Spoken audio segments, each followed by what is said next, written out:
Perkenalkan, saya Justina Orsitia, biasa dipanggil Orchid. Saya merupakan anak OMK dari Paroki Purwodadi. Pada sore hari ini dan pada podcast perdana kita akan mendengarkan kisah yang sangat inspirasi dari bintang tamu yang sangat keren, yaitu Suster Kiki, yang merupakan putri daerah Grobogan yang menjadi biarawati. Dan saat ini beliau sedang berkarya di Afrika Selatan. Benar, Suster? Betul. Terima kasih, Suster, telah meluangkan waktu liburannya untuk sharing dengan kami. Ya, senang hati. Ya. Ada pepatah, Suster, tak kenal maka tak sayang. Untuk itu kami ingin berkenalan dengan Suster, jadi dengan nama panjang, atau nama panggilan, atau mungkin hobi Suster, atau yang lainnya. Ya, silakan, Suster. Nama saya cukup pendek. Ya, Veronica Rukini. Biasa dipanggil Vero, atau kalau di Indonesia sini suster-suster sering manggil saya Kiki. Suster Kiki. Ya, karena waktu saya bekerja itu bos saya memberi nama Kiki. Bukannya saya ingin keren-keren kan, tapi mereka yang mengkerenkan saya. Ya. Untuk tempat lahir Suster dari mana, Suster? Saya dari Desa Kemado Batur, Kecamatan Kawangharjo, Kabupaten Grobogan. Perlu tanggal lahir? Monggo, Suster, kamu kasih tahu kami. Ya, enggak perlu ya. Iya. Kecuali nanti ada kado ulang tahun. Apa kapan ulang tahunnya, Suster? Masih lama. Ya, kita Suster berapa bersaudara? Saya bertiga bersaudara. Saya punya kakak perempuan dan adik perempuan. Semua sudah menikah. Keponakan saya 2 laki-laki, 2 perempuan. Ya. Berarti Suster anak kedua ya? Tengah. Ya, anak kedua. Kalau untuk apakah kita boleh tahu nama orang tua Suster? Boleh. Bapak saya nama Thomas Pomo, kemudian ibu saya bernama Elizabeth Sakiem. Dan Gimana? kami dari keluarga petani biasa di desa, di gunung. Berarti kalau kakak sama adik Suster masih di Grobogan sini juga, Suster? Ya, kakak saya di Dusun Sedah, adik saya ada di dekat rumah. Jadi saya menjadi tenang meskipun dimanapun saya diutus, karena bapak ibu dekat dengan adik saya, juga banyak saudara di sekitar. Itu yang membuat saya tenang diutus dimanapun. Ya.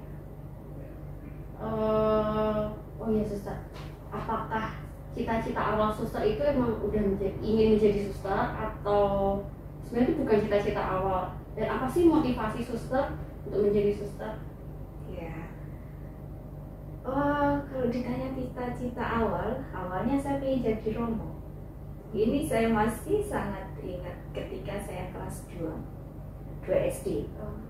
Ya, ketika saya sedang ya santai dengan ibu saya, Bu, nanti kalau besar mau jadi Romo. Terus ibu saya bilang, loh, perempuan kok mau jadi Romo? Di dalam pikiran saya tidak pernah melihat figur suster ya saat itu. Jadi yang saya tahu Romo MSF. Nah, waktu itu saya memang sangat terkesan ya dengan Romo Pranoto Suryo itu yang pertama kali dan cukup lama di Purwodadi ya. Bahkan waktu pembangunan di KPL Kemado Batur itu juga masih masa Romo Pran itu yang saya tahu. Dan bagaimana bisa merangkul dari anak-anak, kemudian orang muda, kemudian dan semua jenjang kami sebut ya. Jadi mulai dari anak-anak sampai lansia itu bagaimana bisa merangkul, bisa istilahnya ya semua sudah pilih-pilih. Dan itu yang membuat saya, aku ingin seperti itu. Jadi pikiran saya sebagai anak kecil seperti itu. Kemudian setelah SMP saya mengerti, oh ada suster. Dan apa ya, saya juga belum bisa merasakan bagaimana suster, pendekatan suster itu memang saya tidak rasakan, tapi ada. Oh mungkin kalau tidak jadi romo jadi suster seperti itu. Tapi bagaimana caranya itu yang saya tidak temukan. Kadang-kadang kalau ada frater yang asistensi selama 3 hari suci itu kan biasa di sana itu. Jadi mulai Rabu, Kamis, Jumat itu persiapan Paskah itu ya, 3 hari suci. Itu kadang saya tanya ada usah, tanya frater, ada usah begitu. Jadi yang menurut saya untuk menjadi suster itu hal yang sangat susah dan kayak di awang-awang saja bagi saya. Tidak, bagaimana menemukannya saya tidak bisa menemukan itu dan ya syukur ketika saya bisa melanjutkan nih sampai akhirnya menemukan bagaimana saya menjadi SSPS. Ya, boleh suster. Itu berarti SD, SMP suster berarti masih di kayak sekolah umum gitu ya suster ya? Iya, saya di sekolah negeri, SD negeri Kemado Batur, kemudian SMP-nya SMP Negeri 1 Wirosari, SMA-nya SMA Negeri 1 Wirosari. Jadi bagi saya untuk menjadi suster masih sekedar di awal-awal saja. Kemudian saya bekerja di Surabaya. Di sebuah perusahaan besar seperti industri kecil gitu, dan kami bagian distributor, jadi memiliki beberapa supplier dan mereka menyetor barang yang sudah jadi, tapi kami juga menyediakan bahan mentah dan urusan administrasi itu saya jadi administrasi dan lain-lain karena karyawan tidak banyak. Dan dari situ saya mulai aktif, kemudian bos saya juga mengajak saya untuk lingkungan dan saya ikut pelajaran baptis itu ketika di Surabaya. Meskipun saya dari kecil Katolik dan ikut pelajaran, saya hafal doa-doa, tapi kemudian untuk dibaptisnya itu tidak ada. Di waktu di desa itu tidak ada yang seperti itu. Sehingga saya di Surabaya dan ikut pelajaran selama 1 tahun dan saya dibaptis pada tanggal 24 Desember 2000 tahun 2000. Saat mau Natal ya, saat itu usia saya 20 tahun ya. Dan malamnya terima komuni pertama malam Natal itu saya ingat sungguh. Dan mulailah saat itu, karena masa itu saya juga sudah mulai aktif Mudika dan banyak teman-teman dari WM ya, Universitas Widya Mandala yang di Kalijudan itu mereka selalu menjemput saya kalau ada ketemuan apa itu nanti kita jalan bareng. Jadi teman-teman saya itu teman-teman mahasiswa itu yang dari Widya Mandala itu. Setelah itu setelah baptis kami ikut ada wisata panggilan ke biara-biara. Nah itu sudah mulai sepertinya saya menemukan kembali nih panggilan saya. Dan ketika di SWD itu ada seperti pembatas buku itu ya berbahasa Inggris. Jadi Injil Yohanes 1 tentang bagaimana Injil Yohanes 1 itu tentang awal mulanya adalah sabda menjadi manusia dan bla bla bla bla. Dan ayat-ayat ini sungguh menyentuh dan sepertinya kalau orang jatuh cinta itu tahu kan pada pandangan pertama. Iya, jadi ketika menyentuh hati itu rasanya kok ini sangat menyentuh ya. Saya mulai buka lah dalam Injil Yohanes itu, saya buka apa sih, dan saya saat itu ingin mencari menjawab apa yang di dalam itu. Pokoknya saya ingin sesuatu yang lain. Mulai saat itu saya ditawari oleh teman saya yang dulu biasa tanda tangan Legio Maria, dia ketua Legio Maria. Non, kamu mau ikut Legio Maria? Enggak, Cek, saya ini maunya jadi suster, mau tahu tentang biarawati. Jadi selama 2 tahun saya di Surabaya. Saya tidak tahu kalau di belakang paroki itu, saya di paroki Kristus Raja Surabaya, tidak tahu kalau di belakang saya itu ada biara, dan biara itu biara SSPS. Mulai saat itu saya ditunjukkan, saya ketemu sama satu suster Odilia, orang Papua. Saya pokoknya tanya, suster, saya ingin tahu tentang suster. Tanpa rasa takut, tanpa apa, dan ya kamu nanti di sana ketemu suster Deborah. Dan dalam perjalanan saya ini, kalau dengan orang baru belum pernah saya temui, itu ada rasa takut ya. Nanti bagaimana, kita tidak saling kenal dan mereka tidak tahu saya. Itu awalnya ada seperti ragu. Tapi kayak ada roh yang mendorong saya ke sana. Jadi ya saya ke sana di Jalan Mendut, Surabaya, Santa Agnes, kalau pernah dengar. Di sana ada SMP, SMA, SMK. Saya ke sana dan kemudian saya bertemu Suster Deborah dan begitu welcome. Suster, saya ingin jadi suster. Kemudian dijelaskan begini, kalau memang kamu suka, ya silakan ikut minggu keempat. Nah, saat itu memang ada aspiran, dan bagi mereka yang bekerja di Jawa ya, di Jawa kita bisa ikut aspiran melalui pertemuan minggu keempat saja. Jadi 1 bulan sekali itu minggu keempat, dan saya ikut. Aspiran itu apa, suster? Aspiran itu seperti masa pengenalan. Jadi sebelum masuk suster, kamu bisa mengenal seperti apa tuh kehidupan suster gitu. Dan kita saya mengalami hanya minggu keempat itu hanya sharing kitab suci. Kemudian setelah itu makan siang bersama gitu ya. Jadi kayak menyenangkan. Ikut.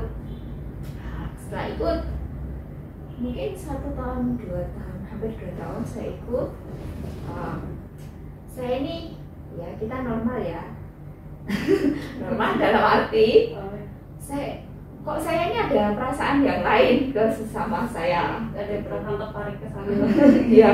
Jadi saya mulai ada perasaan untuk, namanya kita pacaran ya, tahu ya. Lawan jenis gitu ya. Aduh suster, saya ini nggak tahu ya kok rasanya itu. Jadi saya deg-degan sama seorang satu suster mengatakan, Suster Justina, tidak apa-apa kamu jatuh cinta pacaran juga apa-apa. Ya, itu. Dan akhirnya ya saya berteman baik dengan teman kerja saya. Kemudian ya, saya ungkapkan saya ingin jadi suster, dan teman saya itu mengungkapkan, tidak apa-apa kalau memang itu panggilan Tuhan, tapi ingat motivasimu apa. Itu yang membuat saya sampai saat ini selalu berusaha, apa motivasi saya, itu yang menguatkan saya. Dan teman saya ini mendukung. Jadi kita ya jalan biasa seperti teman biasa. Itu ya. Saya teman dekat ya, tapi hati saya tetap tidak, bukan ini, sudah kami putus. Kemudian teman dekat lagi Mudika, yang pertama itu orang Kristen, kemudian dengan teman Mudika saya itu juga karena hati saya memang saya ingin jadi suster, Kayak dia mengganjal gitu ya, suster. iya. Dan itu akhirnya sudah ketika tahun 2003 itu saya sudah memutuskan, semua dokumen sudah saya ini, surat-surat saya isi, saya sudah tinggal minta tanda tangan bapak sakit, itu saya enggak, ini bukan saatnya yang tepat itu. Dan saya tunda sampai tahun 2005 dan masa prapaskah. Saya ingat waktu masa prapaskah itu saya memang puasa, sungguh puasa. Saya merasakan tahun 2005 itu tahun pencerahan bagi saya. Dan ya, saya puasa selama 40 hari selama masa prapaskah itu memang full. Dan Minggu Palma itu seperti aku harus menemukan apa yang memang saat ini saya memang ingin raih. Dan saya putuskan apapun keputusan saya, apapun tanggapan bapak saya, apa saya sudah dewasa, saya akan ambil keputusan. Nah, saat itu saya putuskan saya mau masuk suster 2005 Minggu Palma. Itu Kira-kira umur berapa suster saat itu usia 25. Usia 25. Ya, usia 25, dan itu menurut psikologis ya, usia matang. Iya. Ya, itu yang menurut psikologis ya. Dan memang saya sudah dewasa, apapun tanggapan orang lain, apapun tanggapan orang tua saya, saatnya saya memilih. Dan saya putuskan memilih, dan saya percaya Tuhan, aku minta tanda. Kalau memang pintu ini dibuka satu persatu ya, mulai dari membuat surat lamaran, terus kemudian tes psikologis, tes kesehatan, tes apapun yang karena kita harus tes semua. Kalau memang ini semua lancar lulus, ya ini memang jalan saya. Dan syukur pada Tuhan, semua lancar. Sehingga saya putuskan, ya ini jalan saya. Agustus tanggal 15 penerimaan postulan. Dan saya sah menjadi anggota SSPS saat itu. Lengkap ya, sudah lengkap sekali. Kalau dari keluarga sendiri berarti itu ya ada dukungan gitu ya suster ya? Awalnya bapak memang agak tidak terlalu setuju ya. Dan waktu itu memang saya sudah berencana untuk surat rekomendasi itu saya meminta kakak ipar saya. Tapi kakak ipar saya bilang, ayo kita bicara. Kalau memang bapak tidak setuju, saya akan tanda tangan. Tapi bapak ini masih hidup, coba tanya dulu. Ya, waktu itu bapak, saya mau tanda tangan. Ya, bapak tanda tangan. Kemudian bahkan minta surat rekomendasi ke Romo. Waktu itu Romo Rinoto, itu bapak yang antarkan. Romo menyatakan, bapak sudah siap. Ini suster misionaris loh, siap ditinggal kemana-mana. Gitu, bapak. Ya persani Romo. Jadi ibu juga, ibu agak berat tapi akhirnya ya setuju. Sampai akhirnya ikhlas gitu. Ikhlas secara full saya tidak tahu, tapi ya saya lihat itu ya mereka mengiyakan, dan bagi saya itu setuju secara sepenuhnya. Itu bagi saya itu adalah proses. Pada awalnya mereka tidak sepenuhnya, itu yang bisa saya rasakan. Berarti kalau untuk dari kakak sama adik suster sendiri yang pertama mendukung berarti ya suster ya, dari awal ya. Kalau kakak adik mereka, saya rasa mereka setuju, itu karena pilihan saya. Memang saya ingin dari dulu. Dan dalam proses berapa tahun itu ternyata bapak itu mengetes apakah memang saya serius atau hanya sekedar ingin saja. Dan ketika kok dari tahun ke tahun tetap sama, itu yang dia mengatakan, ya sudah, berarti memang kamu ingin jadi suster sungguhan, tidak hanya sekedar ingin saja. Jadi kesungguhan dan semangat suster gitu. Iya, walaupun setelah masuk kadang ya prosesnya tidak mudah. Tapi kalau Tuhan memanggil, ya kita jawab ya dan ikut. Semua jalan itu tidak ada yang mulus ya. Karena kalau soal mulus itu yang membosankan, ada saatnya ya. Dari semua proses kehidupan itu ada sesuatu yang indah gitu. Itu yang saya temukan. Meskipun kadang ada sedikit cucuran air mata, tapi setelah itu ada buah manis gitu ya. Maka ada hujan, ada pelangi itu kan. Bobat. Ya. Oh iya suster. Tadi mereka suster sendiri apa suster tadi? SSPS. SPS. Servarum Spiritus Sancti. Itu misi abdi Roh Kudus. Yang mana kita harus siap. Namanya juga abdi gitu kan. Kalau kita jadi abdi, artinya kan pelayan, kayak intinya pembantu Roh Kudus. Jadi Roh Kudus mengutus, Roh Kudus menyuruh kemana, siap. Diutus kemanapun, siap. Itu. Jadi kesiapsediaan itulah spirit kita. Jadi dimanapun tidak ada suster ini tempatnya sulit, suster ini tidak enak. Nah, kita harus siap. Dan kita misionaris ya, siap diutus kemanapun. Jadi kita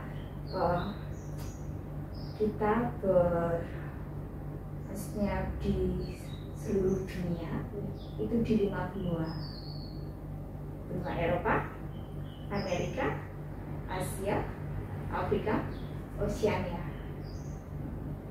46 negara ya.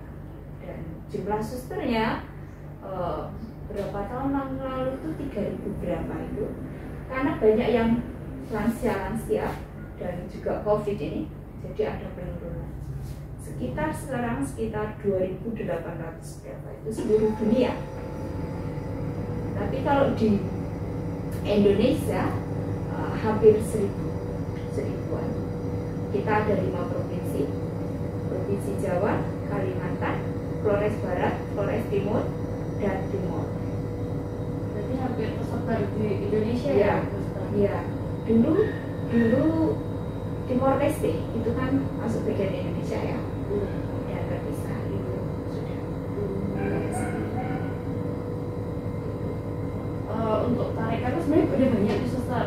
Suster memutuskan untuk masuk tarekat ini karena ya dari cerita awal ada di belakang gereja itu ya Suster ya, atau sebenarnya ada pikiran saya tahu tarekat ini, saya tahu tarekat ini gitu. Ya, waktu ada wisata panggilan itu sebenarnya saya ingin masuk Karmelit ya, yang kontemplatif. Saya kan, menurut saya orangnya pendiam, hanya senang di rumah gitu. Jadi tidak cocok lah untuk jadi misionaris. Jadi ketika saya bertemu dengan satu suster yang bagian promosi panggilan itu, saya katakan, suster, saya ini sebenarnya pengennya masuk kontemplatif. Gak cocok kamu. Bu suster, saya ini orangnya pendiam. Kamu tuh punya andeng-andeng di bawah hidung ini, mana kamu tuh cerewet bilang gitu. Enggak suster, saya ini orangnya pendiam, nggak bisa ngomong. Jadi nggak cocok kalau jadi SSPS. Ikut aja proses itu. Dan ya awalnya saya nih kalau bicara gini ya, saya ndredeg loh. Postulan itu kalau disuruh tugas saya, lektor, kan di rumah sakit kita punya KPU itu rumah saya. Itu suara saya agak bergetar. Jadi kalau di depan umum itu saya, itu bukan hobi saya. Tapi no. Jadi saya lebih suka kerja di belakang. Jadi itu, tapi bagi saya itu berkat, semua berkat campur tangan Tuhan ya. Tuhan yang mengubah apa yang bagi saya itu mustahil, tapi Tuhan Allah yang kalau kamu mau ya Tuhan Allah yang menyempurnakan. Itu yang saya percaya. Pergi jauh sendiri itu bagi saya juga sesuatu yang mustahil, dengan bahasa, kemudian jarak. Karena dulu saya itu orangnya mampu perjalanan itu, tapi seiring perjalanan waktu ya dengan sendirinya itu ya, itu yang saya percaya bahwa ketika kita jawab ya, itu semuanya Tuhan yang atur. Kita pokoknya ya Tuhan maju, walaupun kadang ya takutnya maju gitu. Nanti di perjalanan banyak yang malaikat-malaikat dan Tuhan menolong kita.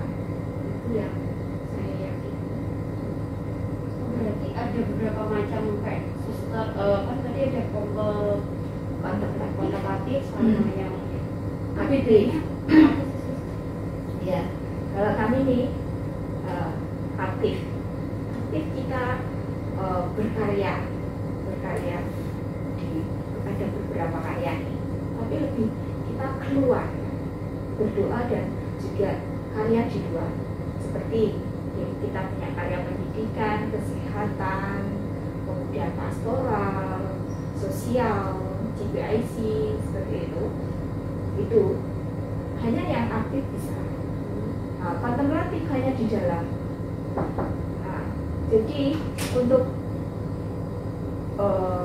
untuk kongregasi kami ini didirikan oleh Santo Arnoldus ya. Santo Arnoldus mendirikan SWD. SWD itu saudara sependiri. SWD itu untuk yang romo-romo, tapi sama, semangatnya sama. Kemudian SSPS itu kami, kemudian SSPS AP. AP ini adorasi abadi. Itu yang pakainya pink semua. Itu tugasnya hanya di dalam. Seperti tadi Karmelitas itu hanya di dalam berdoa. Kemudian SSPS AP juga hanya di dalam. Mereka ada yang buat hosti, kemudian mungkin ada kebun, ada pekerja juga. Tapi mereka 24 jam itu adorasi bergantian. Jadi sakramen Maha Kudus ditatapkan dan setiap suster harus berjaga.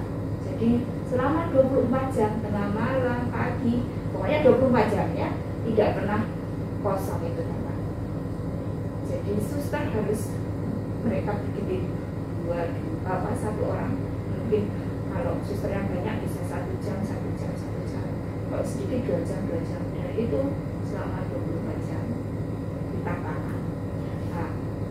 Nah, kenapa Santo Arnoldus mendirikan ini? Karena SWD aktif, SSPS aktif, maka perlu yang mendukung kita dengan doa yang sangat kuat. Bukan berarti kita tidak berdoa, kita juga berdoa, tapi kita butuh dukungan doa yang lebih kuat dari saudari kita, saudari sependiri SSPS AP. Dan di Indonesia hanya di Lutek. Itu yang waktu itu suster, kalau kamu mau jadi kontemplatif ya di Lutek aja sekali. Tidak apa-apa lah suster, saya udah ini, saya sudah putuskan ya saya masuk aja. Jadi ketika semua proses jadi itu dibuka satu persatu, ya udahlah, bagi saya ini tanda sudahlah saya masuk. Dan waktu selama 6 bulan postulan tidak diboleh dikunjungi, 6 bulan, tepat 6 bulan bapak saya, ibu saya datang. Bapak mengatakan, kalau kamu tidak terasa, ayo kita pulang gitu ya. Terus saya bilang, Pak, sudah melempung, sudah menyelam basah, sekalian basah gitu. Dan itu yang membuat saya tetap bertahan meskipun saat tertentu kita ada tantangan ya, tantangan tidak selalu mudah. Dan apa yang dikatakan bos saya itu, bos yang Ki, nanti kamu balik aja ya, kamu balik aja. Paling loh, kamu nggak akan tahan 7 bulan, kamu akan kembali. Itu yang buat saya, aku harus bertahan. Jadi kalau sudah mulai pengen pulang itu, saya ingat itu, saya harus buktikan bahwa saya bisa. Itu jadi orang yang meragukan, kemudian seperti tidak mungkin lah, tidak mungkin kamu jadi susah, tidak mungkin. Itu memotivasi saya untuk saya harus bisa. Ya, semakin membuat suster kuat dan yakin, yakin ya betul. Iya. Itu. Berarti ya sebenarnya jadi suster tuh ya ada suka dan dukanya ya suster ya. Apa aja sih kayak suka dan dukanya jadi suster? Bagi saya jadi suster tuh banyak sukanya ya. Banyak sukanya. Iya, makanya jadi suster.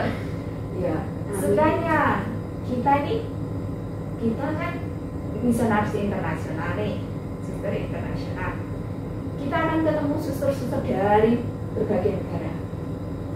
Kemudian seperti saudara dalam kitab suci itu, Tuhan akan melipat gandakan itu 100 kalau meninggalkan satu saudara berapa?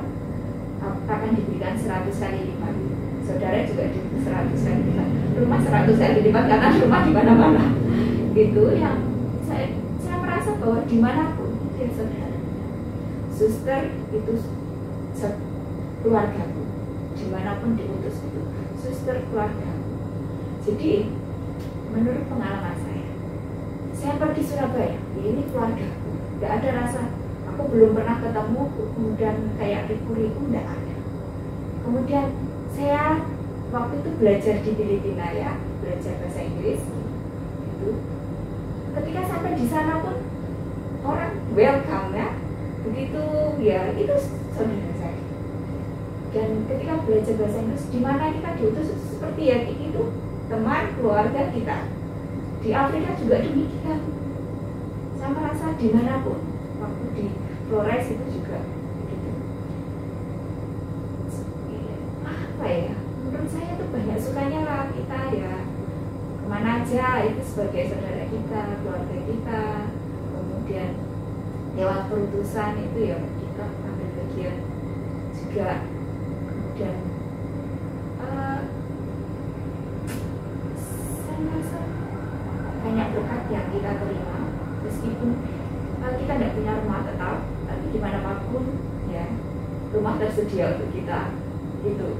Jadi di mana ya sudah ada tempat, di mana sudah ada yang begitu welcome kita itu yang saya rasakan. Dan kita bebas, lepas gitu, tidak ada terikat.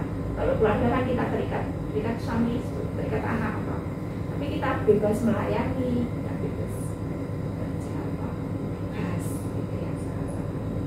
Dukanya apa ya? Kalau disuruh menemukan duka itu saya tidak terlalu ya, karena ya menurut saya biasa aja. Mungkin pada saat kalau kita jauh, orang tua kita sakit, kita tidak bisa langsung otomatis bisa ketemu.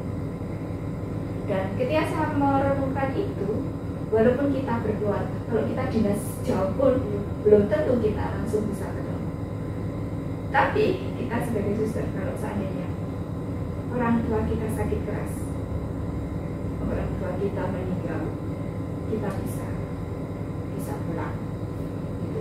Saat itu juga, walaupun kita tidak pegang uang, itu kalau memang sesuatu yang sangat mendesak dan penting, kita diizinkan.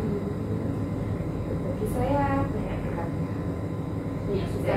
banyak sukanya. Teman-teman muda, jangan khawatir untuk menjadi Romo atau suster. Karena berkat melimpah, banyak saudara, dan kemana-mana juga ada yang karena banyak saudara itu ya suster yang jadi kita tidak perlu khawatir kemanapun, seandainya pergi kemanapun tenang. Aku di sini, tolong ya, ada tempat nggak? Jadi rasa aman karena dimanapun. Dan menurut saya menurut pengalaman saya, ketika orang lihat jemaat kita, suster, orang akan sepertinya peduli kalau kita ada sesuatu yang tidak beres, mereka itu langsung suster. Pengalaman waktu di Filipina, saya sudah sampai di Filipina, saya harusnya untuk waktu di embasinya itu kan ada foreigner, kemudian ada yang Filipina visa itu saya di bagian Filipina. Saya pikir saya ini memang mau perginya Filipina, padahal saya sudah di Filipina, tapi untuk imigrasinya kita harus di foreigner. Nah ini orang Filipina, saya ketemu di Jakarta, ini ingatkan saya, susternya harusnya bisa. Lupa saya ini mau di Filipina. Iya, tapi visa suster itu ada. Itu yang menurut saya banyak orang yang menolong. Waktu di Flores itu saya setengah mati ambil koper saya itu, waktu ambil koper itu ada orang kulit putih itu masuk otomatis bantu saya. Jadi banyak malaikat yang menolong ya ketika di perjalanan ini.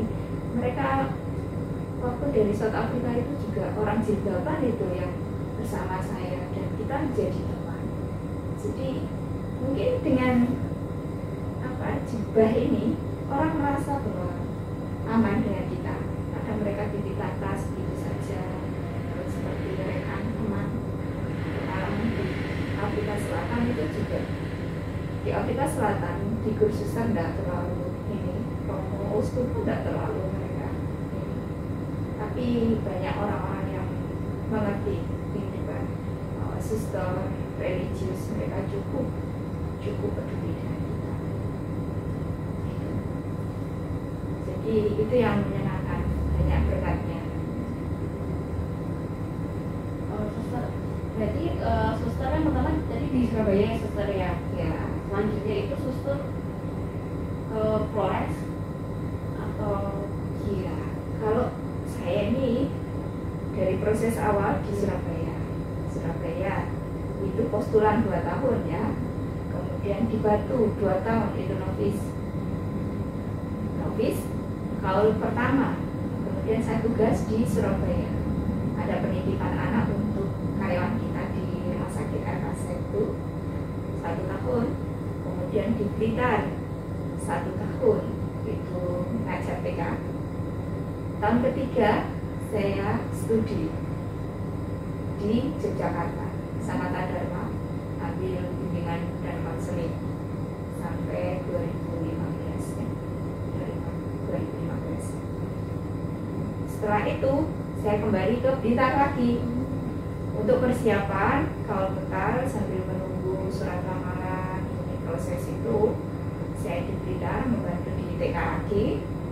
Setelah itu September 2016 saya ke Flores sampai Juni, selama 9 bulan itu kita sebut probasi persiapan kaul bekal. Ya di situ itu yang paling mengesan. Kalau kamu tanya tentang bagaimana yang paling mengesan, ini jadi kayak studi itu pun karya misi. Kamu diutus apa? Nah, gitu. Jadi misi itu tidak hanya bekerja sebagai ini guru ini, tapi misi ketika kamu studi itu juga bagian dari misi. Bagaimana kamu mempertanggungjawabkan perutusan? Misi adalah perutusan. Studi itu juga perutusan. Nah, waktu saya probasi di Flores, malam Natal kita selama 3 hari itu kan asistensi ya. Malam Natal saya masih ingat itu. Saya hari itu persiapan dekorasi ini belum acara belum mulai, dekorasinya udah pada turun semua. Umatnya nggak ada. Saya buru-buru, nggak ada air. Jadi malam Natal nggak mandi, bayangkan. karena susah air apa susah hujan? Susah air. Jadi air hujan pun. Jadi itu pengalaman bagi saya. Dan tapi menyenangkan ketika saya ini cari aku ini umat suster mari makan, padahal saya buru-buru untuk menyiapkan itu karena tidak ada rokok. Kita diutus untuk ke stasi-stasi, jadi seperti gantikan romo ya. Dan waktu itu umat penuh, satu gereja penuh. Hosti yang dibawa itu romonya tidak yakin kalau hosti itu akan habis, bahkan sampai bagi 2, bagi 4, dan terakhir hanya rontokannya itu. Dan saya merasa saat itu bahagia luar biasa. Impianku jadi romo terkabul hari ini, karena waktu itu saya khotbah, saya mimpin kan tidak ada romo ya. Jadi mulai dari awal perarakan, kemudian menyambut Yesus, bayi Yesus, kemudian ditaruh di palungan gitu ya. Dari proses awal sampai akhir menyambut saya. Jadi mulai khotbah gitu ya. Dan itu saya merasa ini jadi romo saya hari ini. Itu dan umat menyambut dengan antusias dan positif. Bahkan bapak yang saya menginap di situ minggu berikutnya itu kan ada misa. Pak, yuk kita misa dulu. Saya bilang, suster sudah tadi malam saya sudah misa dengan suster. Dan beliau mengatakan, suster, ketika kemarin suster mengatakan ada pertanyaan, sebenarnya saya mau tunjuk jari. Kalau bisa pasca nanti suster datang ke sini lagi di lagi. Oh maaf Pak, itu saya sudah kembali. Saya bilang.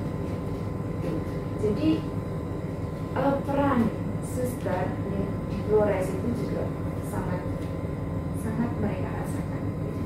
Jadi terutama mereka mayoritas dan itu sungguh umatnya juga banyak. Dan waktu perayaan itu juga mereka sungguh partisipan aktif itu yang saya sungguh rasakan wow gitu.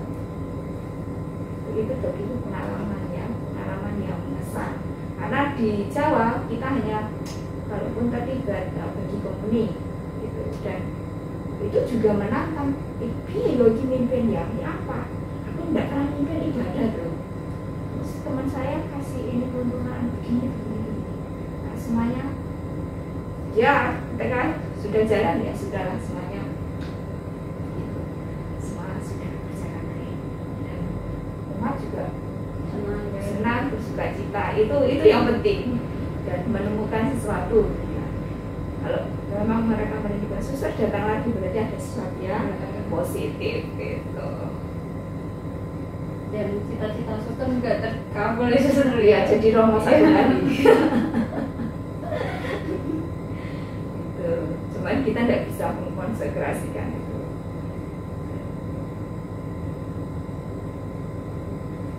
Suster tadi udah ceritain ya suster kayak pengalaman suster selama di Indonesia, kalau tiga suster kemarin sempat yang tadi sempat di Filipina juga.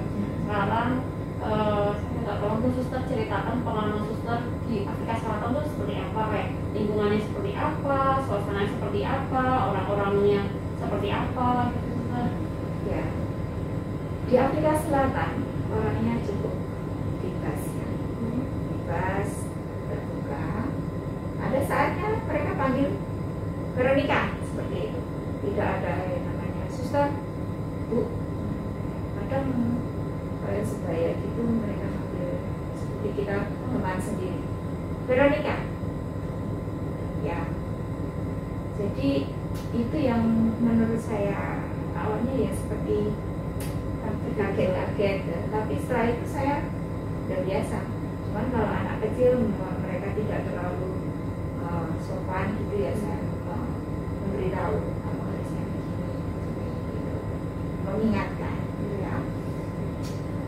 Di South Africa awal-awal saya merasa bagi saya penyesuaian itu tidak terlalu sulit. Kita jaraknya kan 5 jam berbeda ya. Jadi untuk tidur itu pun saya tidak ada masalah. Tidur awal. Dari awal gak jet lag itu suster? Tidak terasa hanya di hari pertama itu karena mungkin lelah capek. Itu jam 9 saya sudah mulai ngantuk, 9 malam itu sudah mulai ngantuk. Paginya karena di sini lebih awal ya, di sana jam 7, berarti di tempat kita masih sudah siang. Masih sore. Jadi pagi itu saya lebih sering bangun pagi, lebih pagi dari mereka. Jadi jam 4 itu sudah rasa badan ini sudah mau bangun. Awal-awal itu saya rajin bangun pagi, sehingga suster-suster, kamu rajin ngapain bangun pagi? Hari Sabtu libur, mereka bangunnya siang. Tapi saya udah terbiasa, jadi selalu bangun pagi. Jadi masa pertama saya di South Africa itu, saya tinggal di Pretoria itu rumah regional, itu di kota ya, dekat Joburg. Johannesburg itu kan ibu kotanya. Pretoria itu kan tinggal 1 jam sudah dekat ibu kota. Itu di kotanya, di rumah regional pusat. Kemudian itu 1 minggu, kemudian saya ke tempat misi saya. Jadi untungnya sebelum saya pergi di tempat desa saya itu karena saya memang di desa, di ujung desa, kemudian hutan, hanya sekolah, tempat komunitas kami, paroki, rumahnya pastor itu rumah sendiri-sendiri, tidak ada rumah bersama, mereka sendiri-sendiri, 2 rumah, pastornya 2, rumahnya 2. Ya, itu sebelum pergi ke sana, untung saya ini diundang untuk ikut ada acara tutup tahun di Keuskupan di Pretoria itu. Di situ baru saya diajak oleh Romo Projo di sana itu, orang Afrika. Orang asli di sana itu? Iya, waktu saya tiba, beliau kan berinisiatif di komunitas regional. Veronica, sebelum kamu ke desa tempat mengisi itu, kamu harus tahu Pretoria, karena kalau tidak, kamu tidak akan tahu. Jadi saya diajak ke beberapa tempat penting, dijelaskan, kemudian di mana ada Union Building, ya, di mana ada patung besar oleh Nelson Mandela, presiden itu. Di situ sempatkan terus ada, setelah itu putar monumen ini jelas. Paling enggak saya tahu sedikit. Kalau enggak COVID kita enggak kemana-mana ya. Ruger Park itu sebelum COVID. Setelah COVID duduk di rumah. Sudah 1 minggu kemudian saya ke tempat misi saya itu yang di ujung desa itu London Mission Sekororo Limpopo, provinsi Limpopo. Nah, di situ saya naik bis sendiri. Awal itu. Iya, saya dipesankan tiket perjalanannya itu dari jam 9 dan tiba di sana itu jam 3 sore. Jam sekali suster. Ya. Jadi setiap perhentian kita ini kan ya takut ya, orang asing dengan bahasa yang masih setengah-setengah gitu. Setiap kali tanya, Mister, this place. Mister, this place. Sister, sit down. Jadi saya disuruh untuk duduk setiap kali ada perhentian. Padahal itu tempatnya masih sangat jauh, tapi setiap berhenti saya mesti tanya. Saya takutnya ini ya, biasa. Setiap kali perhentian, tanya. Setiap kali perhentian. Dan bagiku waktu pertama itu alam itu ya, sepanjang perjalanan itu alamnya sangat bagus, batu-batu, gunungan itu ya, itu yang ini yang saya rasa hanya dalam imajinasi saya, yang hanya di foto-foto saya, maksudnya yang hanya saya lihat di foto-foto itu, sepanjang perjalanan itu yang saya pikir Afrika itu gersang, itu saya tidak lihat. Karena semuanya itu saat itu bunga di sepanjang perjalanan itu bunga sekitar itu bunga terus pegunungan itu, dan saya rasa ini seperti tempat yang memang saya suka kan, yang pemandangan alam itu saya suka gitu. Dan setelah sampai di sana suster juga sudah menjemput saya, kemudian di komunitas welcome, terus doa, terus siapkan makan malam gitu. Jadi kemudian setelah itu minggu bulan apa, proses untuk driving. Jadi pertama bahasa lokal itu saya tinggal di sebuah desa hanya 1 minggu. Belajar bahasa lokal gitu ya suster. Iya, 1 minggu saya sudah dapat. Bagi saya tuh apa ya, terutama kalau kita perempuan ya, saya ke kamar mandi semuanya itu kan kita lakukan di dalam rumah ya, jadi tidak ada kamar mandinya, itu yang saya susah. Dan toiletnya juga yang semplung gitu, itu yang di desa kan. Dan itu agak sulit bagi saya. Cukup ya. Kemudian waktu itu memang orang-orang di tetangga itu tidak banyak yang di rumah, mereka kan semua bekerja. Padahal saya butuh untuk praktek. Jadi ya tetangga di sebelah yang itu yang punya anak kecil-kecil itu yang biasanya memang saya ke sana. Tapi kalau setiap hari juga saya rasa gimana itu. Jadi 1 minggu genap susu cukup ya. Cukup 1 minggu, kemudian saya lanjutkan lagi belajar bahasa lokal itu dengan 1 guru. Tapi bahasa kita kalau pertama itu kan hanya kata-kata itu ya, kata-kata nanti hafalin kata-kata. Tapi buat kalimat sampai sekarang saya belum tahu. Yang saya tuh hanya terima kasih, kemudian greeting itu. Selebihnya ya cuman meraba-raba. Dan kalau misa dari awal sampai akhir tidak mengerti. Bahasanya tidak mengerti. Dan misa tidak hanya cuma 1 jam 2 jam, 3 jam, karena ada menari-menarinya. Jadi kalau seandainya Gloria itu ya, itu ada nari-narinya, nyanyinya diulang seperti itu. Khotbahnya itu hampir 1 jam, dan kita tidak mengerti gitu ya. Bahasa daerah itu ya. Jadi pertama itu sempat saya itu rasa, aduh, saya hanya buang waktu aja, bosan. Pernah suatu ketika saya tinggalkan itu, saya sudah ada sesuatu yang buat saya saya lebih baik berdoa dulu. Jadi satu kali saya, karena misalnya di paroki ya dekat, itu saya waktu Romo Toba saya pergi, saya lanjutkan doa di rumah. Suster saya tanya, ada apa kamu? Nah, saya perut sakit, saya bilang. Jadi itu saya tidak pernah buat di Indonesia, saya tidak pernah lakukan di Indonesia. Jadi saya mengapa nih memang itu saya lakukan itu di South Africa. Kemudian yang berbeda ya, berbeda. Kalau kita di paroki itu selalu ada misa setiap hari ya, sebelum COVID. Kemudian hari Minggu setiap hari ada misa di paroki. Di sana itu tidak ada misa. Padahal kita sebagai religious sister itu kalau bisa kita ada misa setiap hari. Kalau tidak di komunitas, paling tidak di gereja. Itu kami alami hampir misa itu 1 bulan sekali di paroki, minggu keempat. Itu saya sampai merasakannya seperti apa ini? Roma hanya di depan mata saya.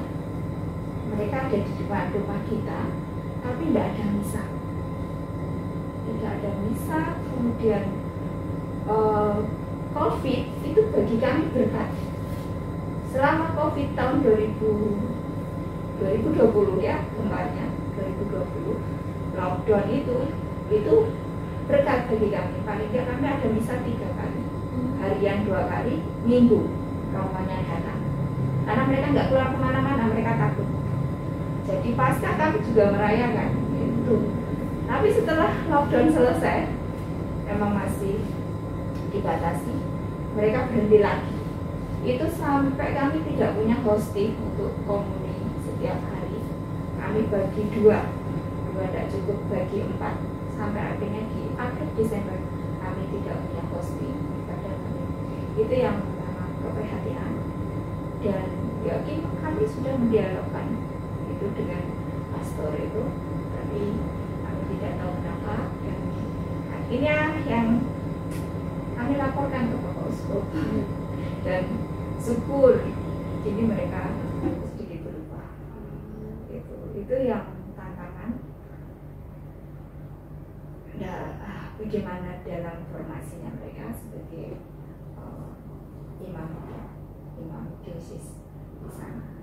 Kemudian umat di sana sebenarnya ya mereka kalau ada kegiatan apa-apa gitu mereka cukup aktif sebenarnya, cukup aktif. Cuman romonya ini tidak tahu ya. Itu yang saya sampai saat ini juga berusaha untuk menggali bagaimana tradisi mereka itu. Jadi kayak anak-anak biak gitu enggak ada. Mudika waktu itu ada pertemuan sekali, saya lihat habis itu ya enggak ada. Kami sebut Masyoliana, kayak laskar Kristus ya kita sebut dia. Rekat. Itu saya pernah mendampingi sebentar habis itu COVID. Dan apa ya, kalau kita ini kan di gereja itu Romo paling jarang nyapa mereka toh. Bagaimana enggak di sana itu Romo ya pakai lewat apa ini, makanya itu kedekatan terutama anak-anak muda, kemudian anak kecil remaja itu untuk kegiatan itu enggak kurang. Nah, waktu itu sempat saya sebelum COVID itu saya sudah menawarkan mereka, saya ajak untuk berdoa karena mereka beberapa tidak bisa bahasa Inggris. Itu yang menjadi kendala.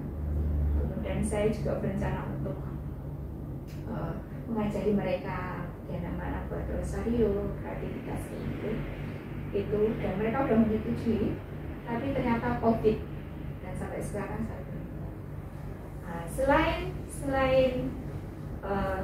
saya bekerja di sekolah itu saya bagian bendahara.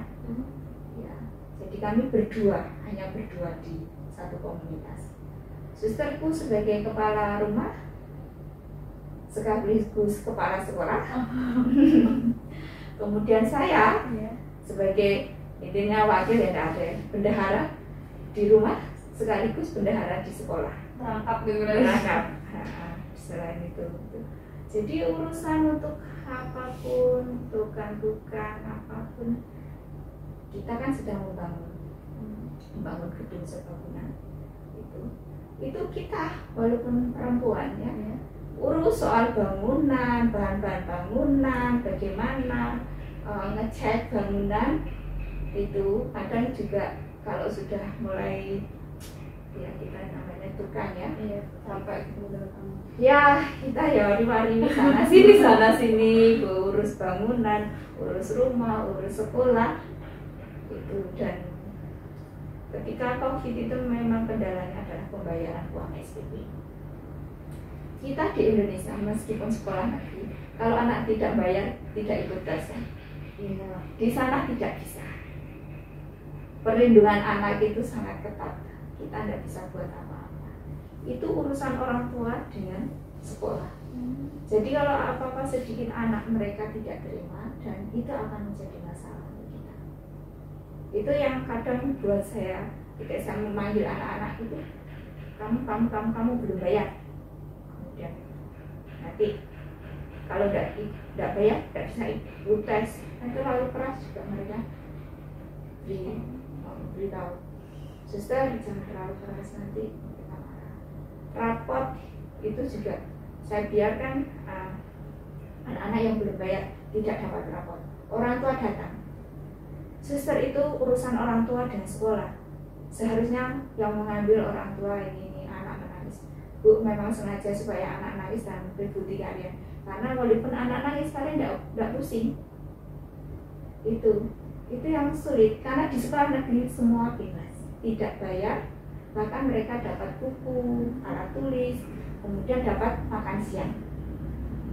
Dijamin pemerintah berarti. Dijamin pemerintah. Nah, di sana juga kalau kita Katolik kan kalau tidak menikah secara Katolik atau punya anak sebelum ini kan tidak boleh terima komuni ya, soal perkawinan kita.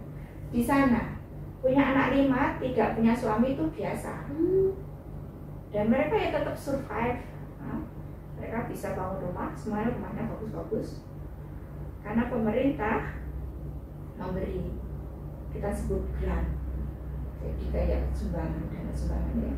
Jadi kalau anakmu 5 sebelum 18 tahun, anakmu 5 semua dapat sumbangan ya.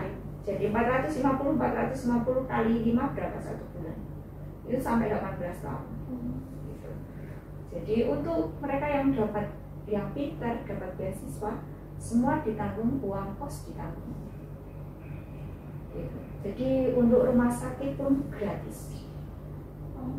Rumah sakit umum gratis. Semuanya mereka untuk fasilitas-fasilitas tertentu memang pemerintah sangat menjamin. Gitu.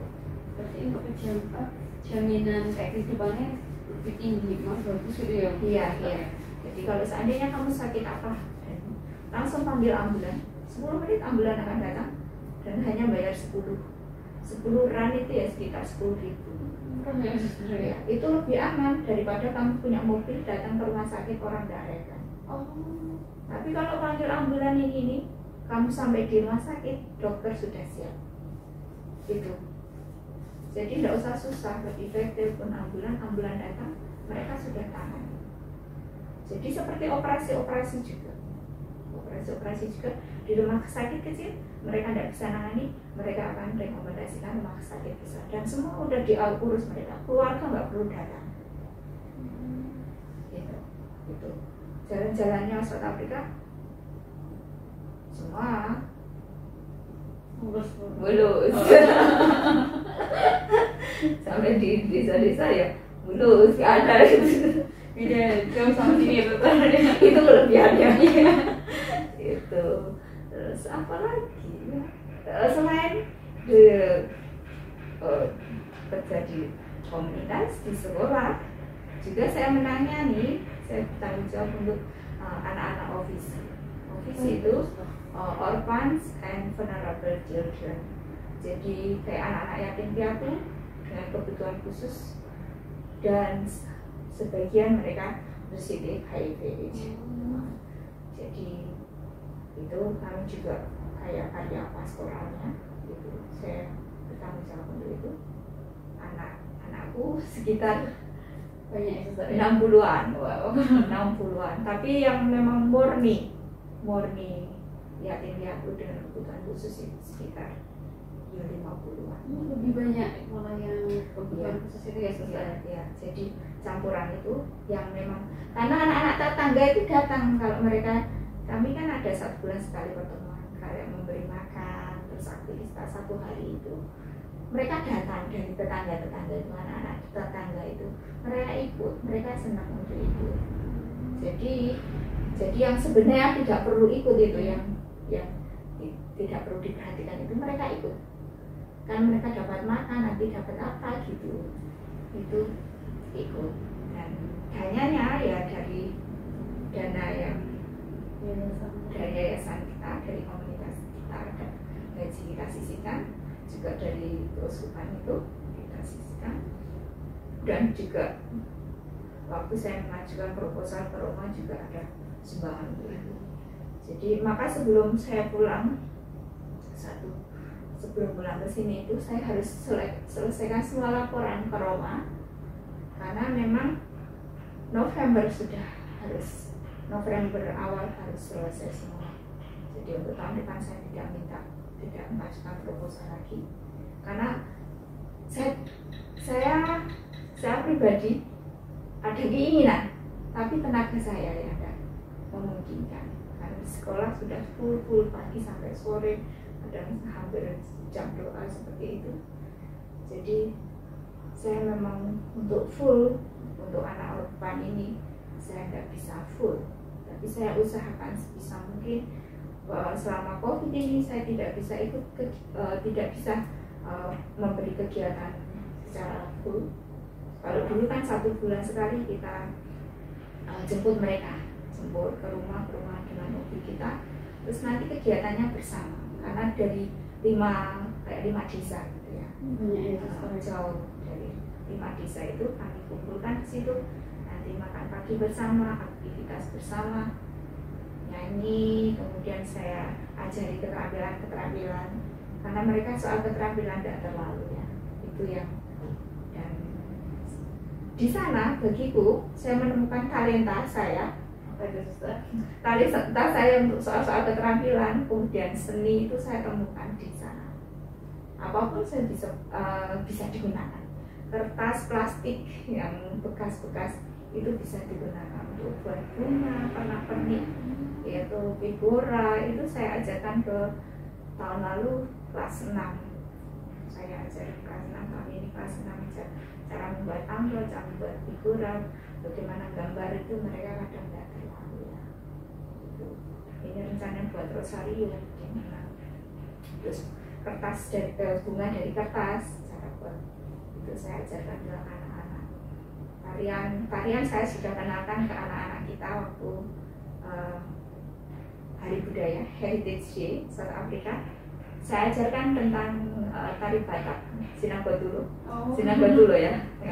Itu mereka antusias sekali. Dari kedutaan juga suster undang kita ya, nanti kalau ada acara-acara itu yang buat saya juga penting kita memperkenalkan budaya kita.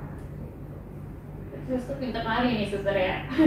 Loh, nggak pintar. Dulu itu musuh saya, semua itu musuh saya. Tapi pelan-pelan ya, pelan-pelan itu sepertinya apa yang tidak muncul dulu, tidak bisa. Dan mungkin musuh saya, istilah mata pelajaran yang saya benci apa itu. Sekarang sepertinya saya tertarik untuk mempelajarinya, itu yang bagi saya aneh juga. Komputer saya itu pedel kalau soal komputer, tapi sekarang nggak ada pilihan lain. Jadi ya mau nggak mau. Jadi soal komputer kita jauh dari teknisi ya. Jadi apapun yang mungkin soal apa yang bisa saya searching dari Google, bisa untuk saya usahakan buat apa ya. Saya coba suster itu. Apalagi dalam administrasi ya suster, kalau Yeah. kita bisa menetap komputer. Itu jadi ya mau belajar gitu ya. Dan itu saya temukan ya, belajar itu tidak ada Habisnya. Iya. Jadi untuk mengajar saya memang suster nanti lain kali gitu. Jadi untuk administrasi saya usahakan beres dulu karena memang banyak hal yang perlu dibenahi itu. Nah, ngajar kalau udah masih tetap untuk ngajar seni keterampilan oke, because sorry karena hanya praktikal aja dan kita tidak perlu beli penilaian, hanya sekedar memberitahu anak-anak ini penting untuk kalian gitu. Dan itu sebenarnya ketika saya membawa laporan keuangan ke Bapak Uskup setiap tahun, kita kan paling tidak minimal 2 kali ya. Jadi setelah akhir tahun nih, ini kan semua laporan-laporan diselesaikan kemudian dibawa ke auditor. Auditor selesai, kita laporkan ke Bapak Uskup.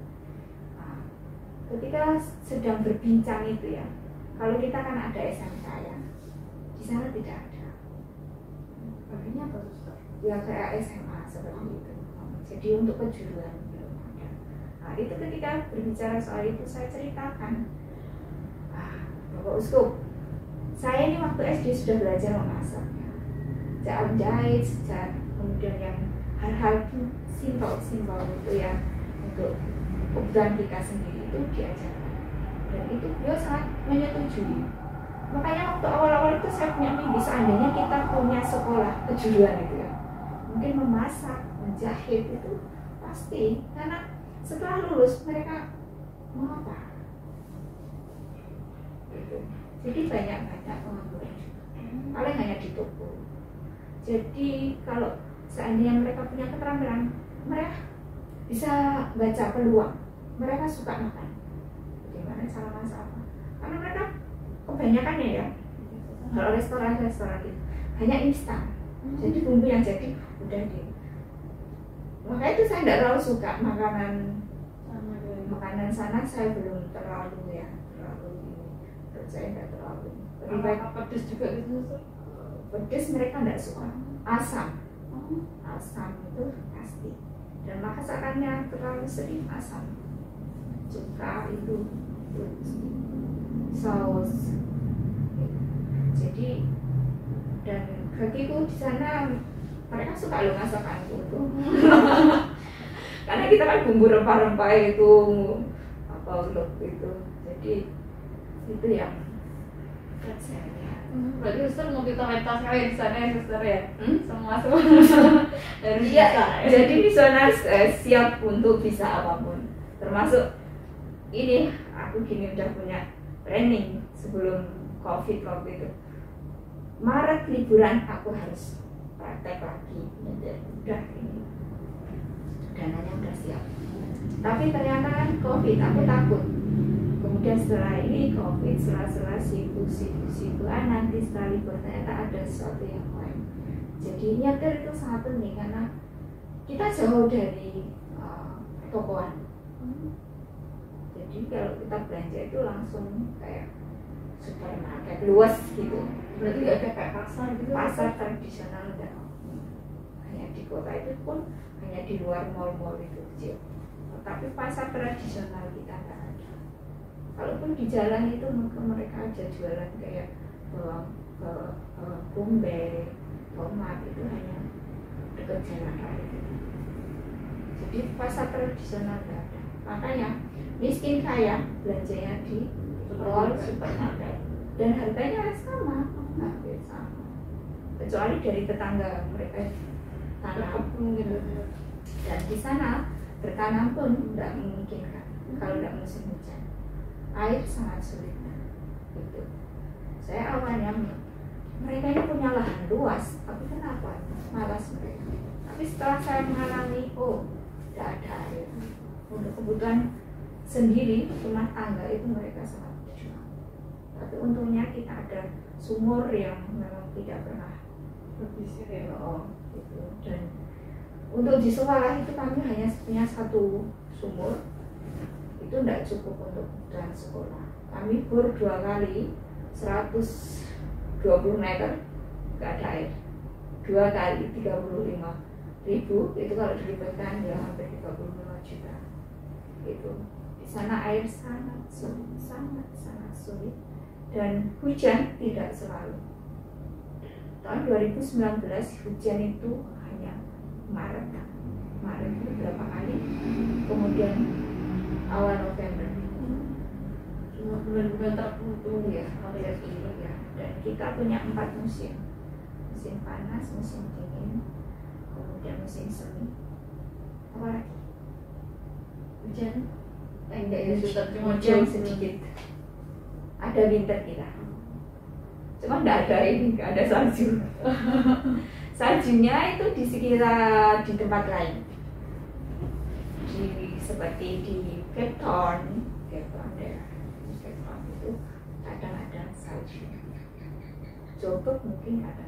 Tapi untuk dingin ya, ya Cape Town, Joburg itu sama artinya. dingin. Tapi untuk tempat itu ya masih, menurut saya masih bisa, hanya pakai jaket double semua. Kalau musim dingin tidak ada nyamuk, musim panas nyamuk banyak. Gitu. Kalau untuk jumlah suster sendiri di sana berapa sih suster? Kami Tempatnya suster? satu komunitas. Iya, satu. Tadi kan udah saya sebut 2 saja. Oh, Jadi kalau saya sekarang libur, teman saya sendiri. berarti kewalahan dari suster ya. Saya pernah ngalami baru 1 tahun teman saya libur. Itu saya sudah bingung bagaimana persiapan kelulusan graduation, kemudian sudah diserahkan. Nanti kalau speakernya datang kamu temui, nanti dekorasinya bagaimana. Saya sudah mulai, ini bahasa saya masih kacau balau, bagaimana saya nemani. Saya sudah mulai ya marah gimana, tapi sudahlah, mau apa ya sudahlah suster. Jadi itu semua apa sudah saya siapkan. Untuk dekorasinya, bunga-bunganya apa sudah tulisannya saya siapkan semua. Saya tidak suka print gitu ya. Saya kertas-kertas bungkus permen itu saya kumpulkan. Sebelumnya saya kumpulkan, jadi teman saya kadang marah, untuk apa itu? Saat itu memang bermanfaat. Jadi untuk anak-anak TK kan punya yang tulisan-tulisan bagus tuh. Saya double dengan kertas yang warna-warni itu. Jadi ketika dipasang itu, wah. Jadi saya siapkan, ada suster yang datang nemani, itu saya dibantu dia, dan ya semua acara syukur semua berjalan. Setelah itu saya belum tugas di sekolah, saya masih intinya tugas di rumah, kemudian ada kantin, saya tanggung jawab untuk kantin, ada karyawan kita yang mengelola itu dan ya, administrasi di rumah saja. Tahun 2020 itu saya terjun di sekolah ketika teman saya belum datang. Pas lagi cuti itu ya. Jadi pemimpin radio langsung, Veronica, saatnya kamu kerja di sekolah. Sudah ya, kerja di sekolah.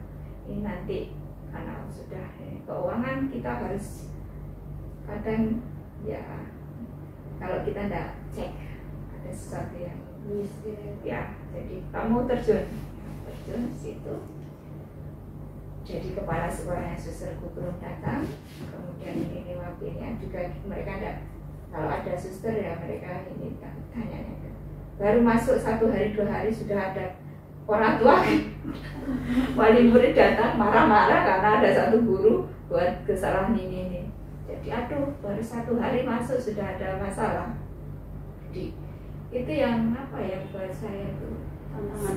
iya, siap sedia tantangan itu juga mengajarkan kita untuk bagaimana bertindak gitu ya. Itu yang saya temukan. Saya awalnya aduh takut, sebentar nggak ada suster, tapi dengan berjalannya waktu harus menghadapi itu. Kita nggak bisa lembek-lembek loh. Di sana gitu. Saya ini orang yang lembek ya, tapi sekarang ini belajar bagaimana nggak lembek. Tegas gitu ya. Tegas, kalau nggak tegas, jadi ada saatnya tegas, ada saatnya ini. Jadi mungkin mereka jadi saya udah bilang jangan lembut-lembut suster, lembut-lembut nanti dan memang benar. Kita sudah beri contoh ya, kalau karyawan kita kerjain ini, malah mereka seneng kok, mereka hanya lihat saja. itu, dan ya itu tantangan kita. Saya pikir itu guru-guru sana tuh juga suster gitu.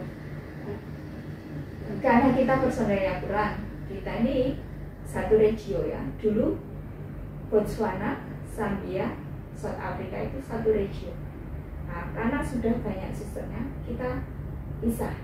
Jadi Zambia regio sendiri. Nah, South Africa, Botswana ini negara sendiri, South Africa ini sendiri. Jadi kita satu regio, Botswana, South Africa, padahal beda negara. Jadi kalau ada pertemuan-pertemuan, kita harus pakai visa. Mereka yang dari Botswana juga pakai visa, kita yang dari South Africa kalau mau ke Botswana juga South Africa. Maka ada saat tertentu pertemuan tidak selalu, mungkin 1 tahun sekali kita pertemuan. Dan bukan rezeki saya. Waktu itu awal tahun saya maunya ke Botswana, mau ada acara perpisahan, dan karena kendala visa akhirnya gagal dan sampai COVID. Jadi aku sampai ada satu komunitas ditutup, saya belum ngalami di sana. Itu bukan rezeki saya. Jadi dua negaranya, Botswana, South Africa ini satu regio, susternya cuma 14. Kami pun 5 komunitas, kemudian ditutup 2 komunitas. Tinggal 3 gitu ya. Ya, karena kita anggotanya sedikit, itu yang keprihatinnya. Jadi mungkin tahun depan di komunitasku akan bertambah 1 atau 2 suster, saya belum tahu. Dan ini juga sangat membantu, terutama di sekolah kalau ada yang bisa ngajar gitu. Karena susterku kepala sekolah sekaligus juga guru bahasa Inggris kelas 6.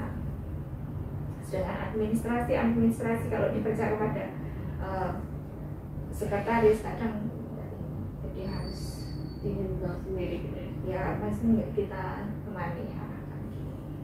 Jadi memang ya kita perlu kerja keras dan yang pastinya perlu tambah suster lagi ya. Iya itu makanya kalau muda udah ikut, aduh kita perlu jangan khawatir, pekerjaan banyak itu. Dan ya di sela-sela itu kalau pas kita minggu ini giliran doa, mimpin doa ya, siap mimpin doa, kemudian minggu depan giliran masak ya masak, di sela-sela di sekolah kita pulang masak, makan siang bersama itu. Jadi komunitas itu juga penting, menyenangkan ya. Ya kita saling mendukung satu sama lain, makan bersama, sharing itu karena keluarga kita ya itu. Oh ya suster, untuk Afrika Selatan sendiri tuh pilihan suster dari awal atau sebenarnya ada 2 pilihan terus akhirnya suster diarahkan ke Afrika Selatan? Ya waktu persiapan kalau ke KAI itu kan kita buat surat lamaran. Sebelum kalau ke KAI kita buat surat lamaran, dan di situ saya memang memilih pertama Indonesia Jawa, itu provinsi Jawa, provinsi di mana aku dibesarkan. Itu karena saya lihat banyak suster-suster waktu di Kapel itu di RKSEP itu, aduh suster-suster kok udah sepuh-sepuh ya. Saya mengingat itu. Oke. Kedua, karena kita harus 3 negara. Kedua, Botswana, South Africa. Ketiga, saya lupa. Sepertinya juga bagian dari Afrika. Yang negaranya berbahasa Inggris itu. Karena bahasa bagi saya juga tantangan tersendiri. Paling nggak kalau bahasa Inggris ya little. Ya, kemudian dan pilihan kedua, nggak tahu ya, selalu pilihan kedua itu yang terjawabi. Karena waktu kuliah itu saya juga harusnya PGSD, yang terjawabi juga pilihan kedua, pilihan bangsa. Jadi bagi saya udah rencana Tuhan. Pas anak kedua juga itu Pas anak kedua juga. Jadi di Botswana, harusnya di Botswana. Dan dalam proses itu visa dan ini sulit untuk masuk Botswana, dan akhirnya saya pindah di South Africa. Tapi tetap sama satu regio, jadi juga ada peluang untuk tugas di Botswana. Jadi saya memang memilih. Oh iya suster, ini saya ada beberapa pertanyaan nih dari teman-teman kawan muda. Iya ya. Ojo yang sulit-sulit ya. Iya. Ini ada 3 pertanyaan ya suster ya. Pertanyaan pertama dulu nih, kalau suster itu harus di salah satu gereja yang sama kayak Romo atau fleksibel di mana-mana, kayak misalnya Romo Ivan ini kan lagi berkarya di paroki Prodedi, jadi kan emang terikat dia di paroki Prodedi, atau sebenarnya suster itu misalnya nanti bisa dia kayak dia dibebaskan seperti suster di Afrika Selatan tapi masih bisa berkarya di mana-mana juga gitu suster. Maksudnya di mana-mana itu di Afrika Selatannya atau di negara lainnya? Di negara lain, jadi tidak terlalu terikat gitu suster. Gini, setelah kali itu perutusan itu kan dari Roma ya. Kalau saya ini kan waktu kaul kekal itu surat itu resmi dari Roma, diutus di mana gitu ya. Sister Veronica diutus ke South Africa Botswana, maka saya tugasnya di South Africa Botswana. Nah, kalau diutus di Indonesia Jawa, ditugaskan di Indonesia Jawa. Tapi ada suster yang minta, suster beri saya kesempatan untuk misi di luar. Mereka dari Roma mengizinkan, mereka akan diberi kesempatan untuk itu. Jadi kalau kekal itu perutusan dari Roma. Jadi Roma yang menentukan, karena pimpinan kami pusatnya di Roma. Nah, di Roma mereka diskusi, kami sebut CLP, tim kongregasi. Nah, kalau provinsi, tim pimpinan provinsi. Nah, di sana nanti mereka diskusikan bagaimana negara mana yang sangat membutuhkan, maka ditentukan mereka dan dikirim. Nah, seperti saya, karena saya diutus di South Africa Botswana, misi tetap saya di sana. Nah, kecuali kalau negara lain membutuhkan, itu mereka bisa meminta, negara lain bisa meminta, kemudian istilahnya pinjam berapa tahun gitu. Karena misi saya di South Africa. Tapi karena South Afrika anggotanya sedikit ya, nggak mungkin gitu. Kita aja kurang personel, jadi bagi saya ya. Tapi intinya kalau provinsi atau regio tertentu membutuhkan, Roma akan mendiskusikan itu dan mengirim. Nanti siap gitu ya suster. Jadi kita harus siap di mana. Tidak ada alasan, suster ini loh proyek saya belum selesai di sini, nggak ada, kamu juga semuanya jalan gitu ya.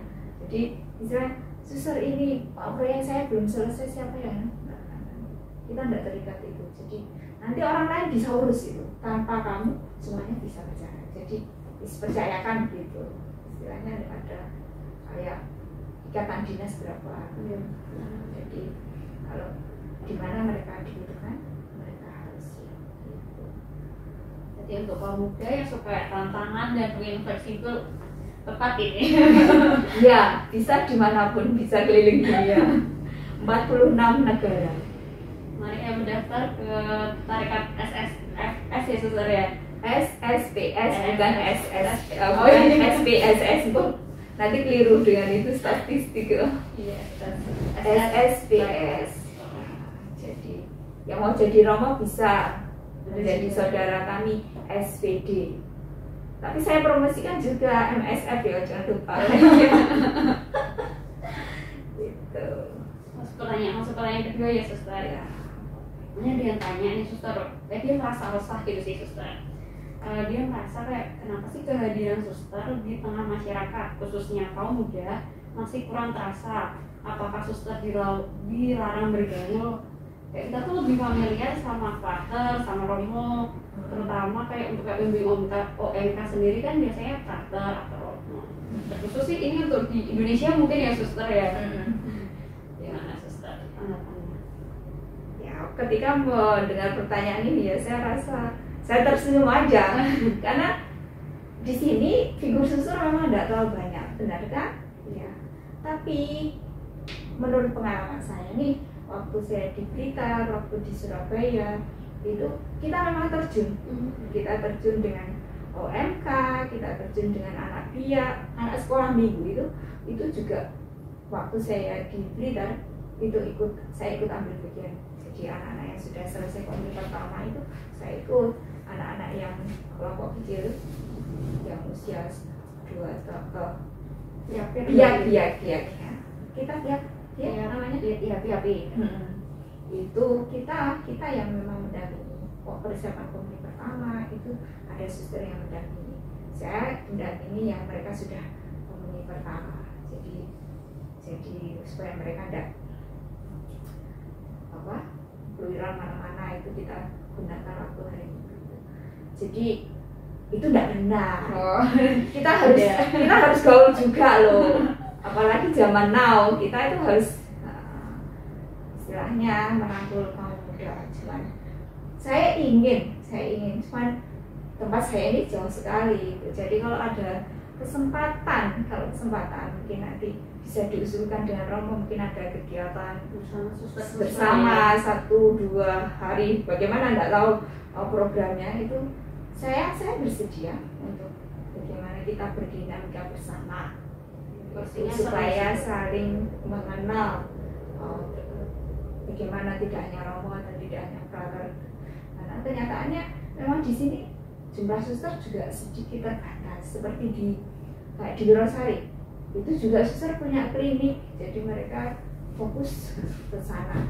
Dan Romo memang karyanya di sini banyak ketemunya. Kemudian kalau saya renungkan, mungkin kalau Romo kata itu lebih geraknya memang lebih bebas ya. Kita ini suster nanti jam doa, jam ini ada pertemuan komunitas, ada ini apa gitu. Tapi tidak menutup kemungkinan untuk itu sebenarnya. Kalau memang kita sempatkan itu ada, terutama hari Minggu itu kita gunakan memang penuh untuk pendampingan anak. Saya itu juga alami waktu di Blitar, itu sekitar 500 anak ya, anak-anak kecil, remaja, dan melibatkan OMK itu karena semua stasi. Dan itu mereka tiap tahun ngadakan itu, dan 5 hari dari stasi memang luar biasa. Dan mereka punya planning nanti tahun depan berapa gitu. Jadi setiap tahun meningkat 500, tahun depan 1000 anak. Jadi OMK dilibatkan semua untuk ikut ambil bagian itu.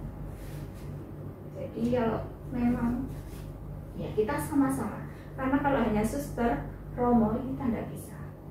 OMK juga ikut ambil bagian. Jadi kalau Romonya tidak aktif ini, jangan nyalakan hanya Romo atau susternya. Kalian juga bagian dari itu. Gitu. Sumbangan saya apa? Gitu ya. Gitu.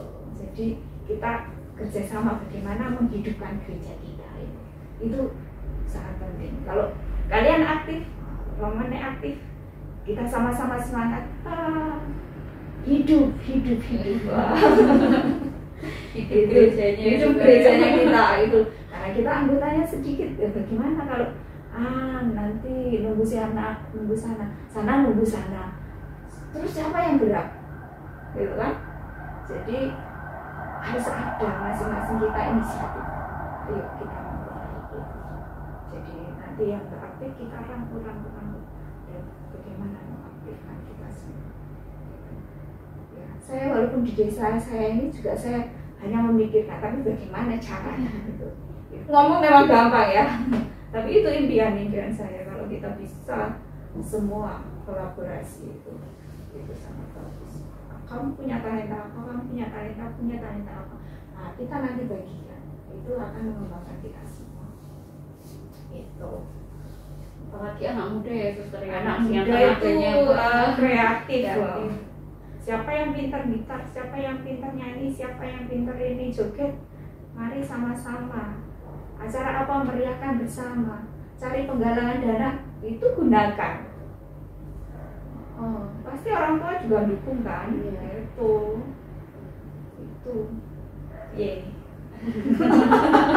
Gimana anak muda?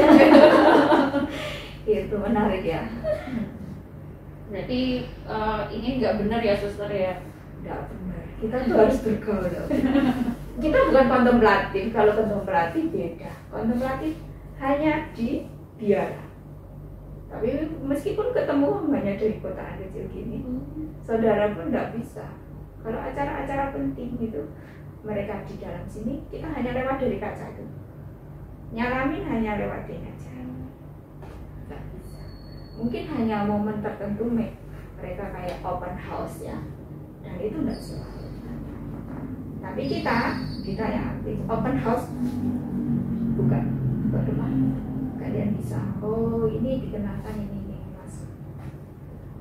Jadi kalau tertarik silakan, kami ada biara di Surabaya. Di Blora ada satu komunitas, itu suster mengajar di sekolah. Baru dari Keuskupan mereka minta, jadi kami punya komunitas di Blora. Masuk pertanyaan ketiga ya suster ya. Yep. Kalau kan ada 3 kali ya suster ya. Ya, Kalau kemiskinan, kesucian, ketaatan, benar tidak suster? ya betul. Ya, kayaknya udah siap nih jadi suster. Udah tahu banyak. Sedalam apa sih suster? Kayak seorang suster tuh memaknai kalau sendiri. Yang mulai dari misalnya kalau kemiskinan nih suster, ya dia nanya nih, apa suster itu kalau kemiskinan tuh nggak boleh kayak punya iPhone gitu kan? Mana ada mini juga suster, kayak ada yang jual ginjalnya demi iPhone gitu kan? iPhone terkenal mahal nih suster gitu. Kemiskinan suster Ini apa ini namanya? handphone. Ini kayak apa ya? Ya menurut saya apa ya, soal kalau kemiskinan tergantung bagaimana itu sangat dibutuhkan atau tidak. Itu adalah sebuah pilihan. Sekarang zamannya teknologi ya, zamannya teknologi, dan kita tidak bisa hanya ini kalau kemiskinan orang tidak bisa pakai ini. Sejauh mana hal itu dibutuhkan? Kalau memang sangat dibutuhkan, kita izinkan. Sekarang notis gitu, mereka disediakan postulan, ada disediakan handphone umum, jadi mereka dibiarkan untuk komunikasi dengan keluarga. Dulu tidak boleh, sekarang boleh. Komputer, kamu mau Facebookan, diberi waktu untuk itu, supaya tidak boleh ketinggalan. Nah sekarang mereka juga ini lagi apa?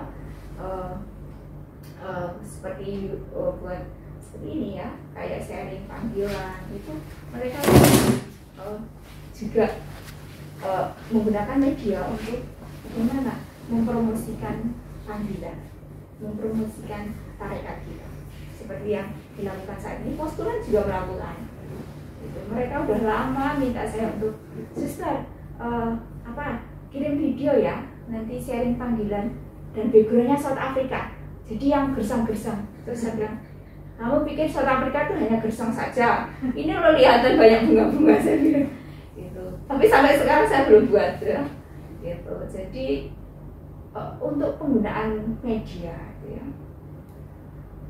tergantung kebutuhan. Kalau memang sangat dibutuhkan, kita juga sediakan. Berarti nggak ada batasan gitu ya suster ya? Nggak ada batasan. Tapi sejauh mana, dan yaitu kembali kepada pribadi. Kalau hanya untuk kesenangan sendiri ya, jangan. Tapi dianjurkan untuk kita sadar akan panggilan kita sebagai apa. Kalau memang sangat dibutuhkan dan mendukung, ya monggo. Untuk kalau kesucian nih suster, terus kayak kalau untuk jadi suster apakah harus perawan seperti suster? Bisa nggak sih suster, misalnya ada orang nih suster, dia udah menikah tapi nggak punya anak dan suaminya meninggal, tapi dia ada kayak keinginan menjadi suster tuh, bisa nggak sih suster?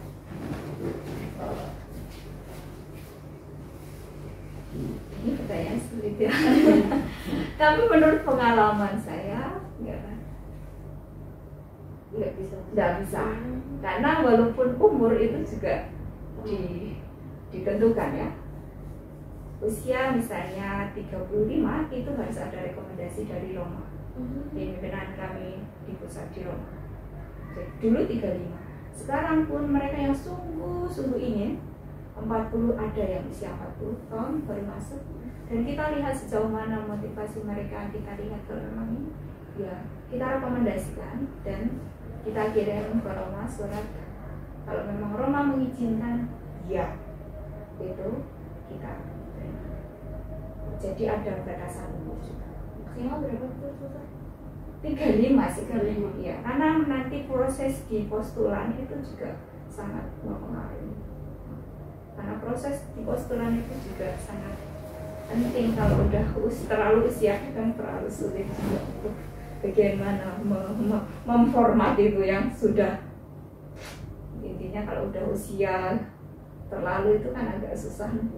Yang masih muda aja susah gitu. Jadi apa yang latar belakang, kemudian secara psikologis dan lain-lain itu kan akan lebih, ya kita akan korek pengolahan diri itu gitu. Jadi semua rekomendasi dari Roma. Kalau Roma ya dari kita kali ini.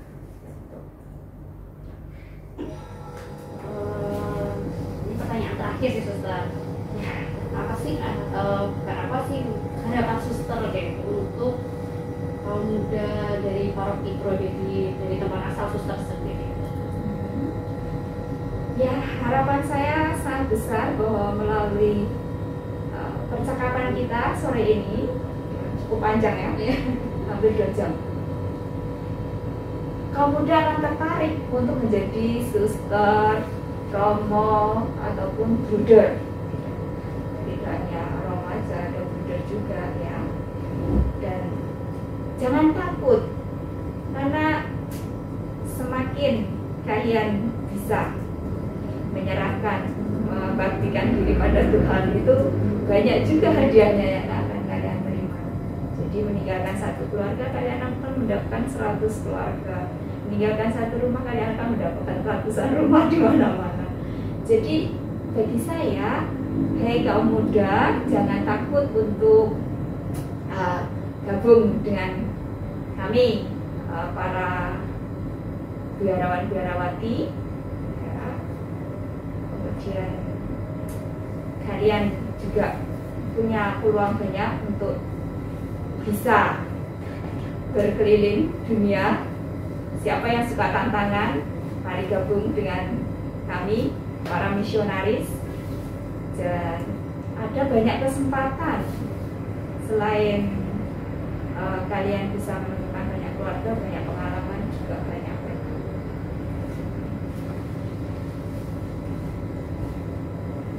Cukup Suster. Terima kasih Suster.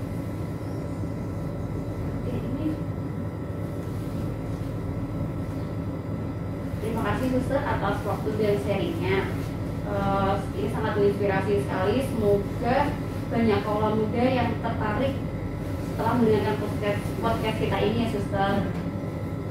Karena untuk menjadi biarawati itu sebenarnya nggak susah ya Suster ya. Yang penting ada niat, ya kayak motivasi yang bersungguh-sungguh pasti bisa. Jadi jangan ragu-ragu untuk kaum muda. Siapa yang mau ikut berkarya atau mau ikut bekerja di ladang Tuhan, selain kita dapat bekerja di ladang Tuhan, kita juga dapat berkarya hingga ke luar negeri seperti Suster, yaitu berkarya di Afrika Selatan. Untuk ini kita mohon doa penutup dulu dari Suster. Marilah kita berdoa. Dalam nama Bapa dan Putra dan Roh Kudus. Amin.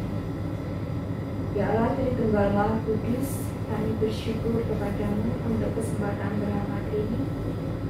Kami boleh berbagi pengalaman hidup, terlebih pengalaman saya akan mengikuti Engkau. Ya Tuhan, semoga melalui perjumpaan ini, melalui percakapan sore ini, banyak kaum muda yang tertarik untuk mengikuti Tuhan. Engkau sendiri yang berkata, mintalah agar para pekerja datang dan berkarya untuk Engkau. Tuhan, kami percayakan sepenuhnya, ketuklah hati kaum muda agar mereka yang terpanggil mampu untuk menjawabi panggilan-Mu dengan penuh sukacita. Dan bagi mereka yang saat ini masih bergulat untuk menemukan jalan panggilannya, ya Tuhan, kiranya Roh Kudus-Mu membantu mereka untuk menemukan jalan keluar. Dan bagi mereka yang mengalami kesulitan karena tidak disetujui oleh orang tuanya, ya Tuhan, ketulkan hati orang tua mereka agar mereka pun merelakan anak-anak mereka untuk menjadi pelayan. Tuhan, kami serahkan sepenuhnya harapan-harapan permohonan kami ini kepada kemuliaan kepada Bapa dan Putra dan Roh Kudus, seperti pada permulaan, sekarang, selalu, dan sepanjang segala abad. Amin. Dalam nama Bapa dan Putra dan Roh Kudus. Amin. Terima kasih suster, sukses untuk karya-karya selanjutnya dan semoga semakin menginspirasi banyak orang. Sekian, semoga kita dapat berjumpa pada kesempatan selanjutnya suster. Terima kasih.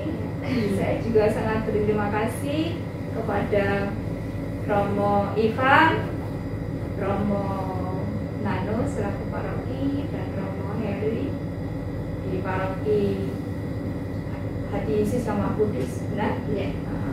Dan merupakan paroki saya tercinta. Semoga melalui percakapan kita sore ini banyak kaum muda yang terpanggil. Kita membutuhkan kalian semua. Ayo semangat kaum muda.